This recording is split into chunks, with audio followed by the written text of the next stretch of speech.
The Monster of Parral. A true story of Mexico's unsolved nightmare. In the late 1980s, the dusty mining town of Parral, Chihuahua, Mexico, was terrorized by a serial killer who preyed on young women, leaving their bodies in the arid outskirts or abandoned buildings. Known as the Monster of Parral, this phantom predator raped and strangled at least 7 women, possibly more, between 1987 and 1989, targeting those walking alone at dusk. The murders, marked by brutal efficiency and a lack of forensic traces, sparked panic in a tight-knit community, but no suspect was ever convicted.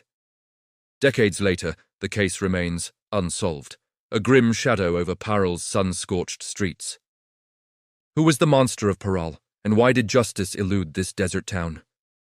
This chilling mystery, barely known outside Mexico, is a haunting tale of fear, loss, and a killer who vanished into the Chihuahuan dust. The horror began in March 1987, when Maria Elena Garcia, a 19-year-old seamstress, was found strangled in a dry riverbed outside Parral. Her body, partially clothed, bore signs of sexual assault, with a nylon cord knotted around her neck. Over the next 2 years, 6 more women, Rosa Delgado, 22, Ana Lopez, 17, Claudia Morales, 20, Teresa Sanchez, 24, Luz Ramirez, 18, and Beatriz Vargas, 21, were found dead in similar circumstances. All were strangled, most with cords or their own clothing, and dumped in remote areas like the Cerro de la Cruz or derelict warehouses. The victims, typically young and working class, were last seen walking home from jobs or markets. The Chihuahua State Police, ill-equipped for a serial killer, struggled to connect the dots. Parral, a historic town of 100,000 known for Pancho Villa's legacy, had little experience with such crimes. The killings followed a pattern: abductions at twilight, bodies dumped within days, and no fingerprints or witnesses. The killer targeted women on quiet streets, suggesting he stalked them or knew their routines. Panic gripped Parral, with curfews imposed and women avoiding solo walks. The press dubbed the killer El Monstruo de Parral, amplifying fear. Investigations focused on local men with criminal records, but leads fizzled. A key suspect, Juan Castillo, a laborer with a history of assault, was arrested after being seen near a crime scene. He confessed under pressure but recanted, and no physical evidence, DNA was not yet widely used, linked him. Released in 1990, he remains a figure of suspicion. Another theory pointed to a transient miner, as Parral's silver mines attracted drifters, but no one was identified. Rumors of police corruption or a cover-up to protect a prominent local swirled, though unproven. The case's grim details deepen its horror. The killer used minimal tools, often the victim's scarves or belts, leaving no murder weapons to trace.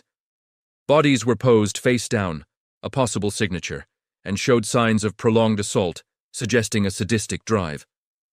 The dump sites, arroyos, hills, or ruins, were accessible yet secluded, indicating local knowledge.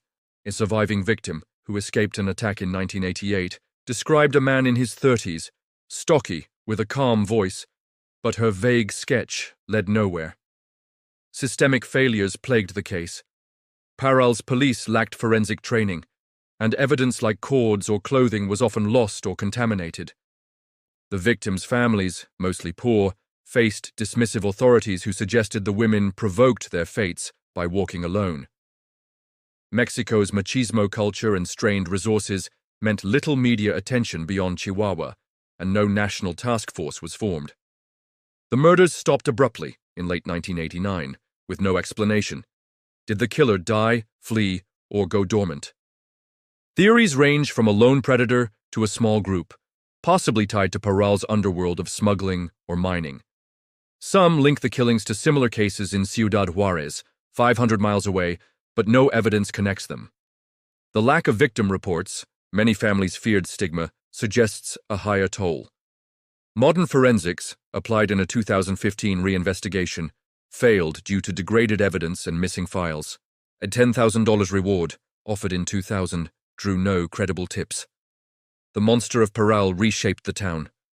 Women formed walking groups, and markets hired escorts for workers. The victims' families, led by Rosa Delgado's mother, erected a small memorial at the Cerro de la Cruz, holding annual masses.